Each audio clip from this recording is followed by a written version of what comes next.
Title: From Land to River Depths, Search for Young Siblings in PA Flood Shifts Tactics.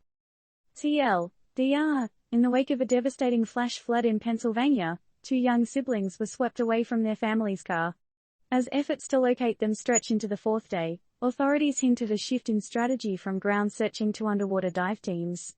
All while the local community rallies behind the family with a planned community vigil.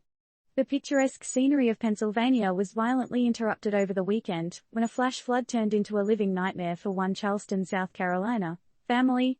2-year-old Matilda Shields and her 9-month-old brother, Conrad Shields, were swept away in a sudden torrent while visiting relatives.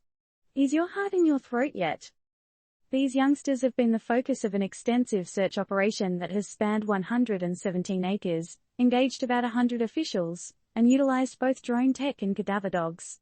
Despite the overwhelming response and public desire to volunteer, Fire Chief Tim Brewer has requested that people steer clear of the area. Just imagine the sheer persistence and dedication that has gone into this search effort. The search team members have traversed some 160 miles, often backtracking over the same ground. All for the hope of finding Matilda and Conrad. But as the day wore on without signs of the siblings, a sobering shift in focus was announced.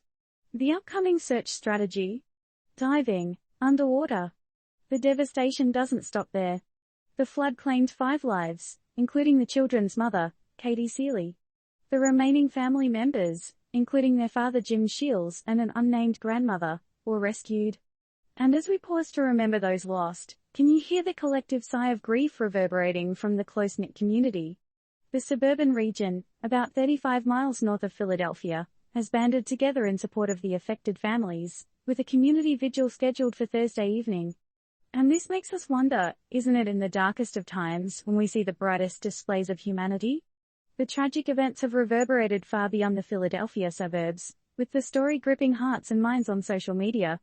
And as the search effort continues to unfold, one can't help but be moved by the courage and perseverance of these search teams and the strength of a community united in tragedy. So, we'll leave you with this thought: in times of catastrophe, how do we balance the scales between maintaining hope and accepting reality? And more importantly, how far would you go in a similar situation to keep that hope alive?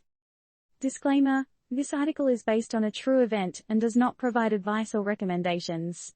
It serves purely as an informative piece, aimed at keeping readers abreast of current events. The views and opinions expressed are those of the author, and not of Turned Up News. Always consult a professional in situations of crisis.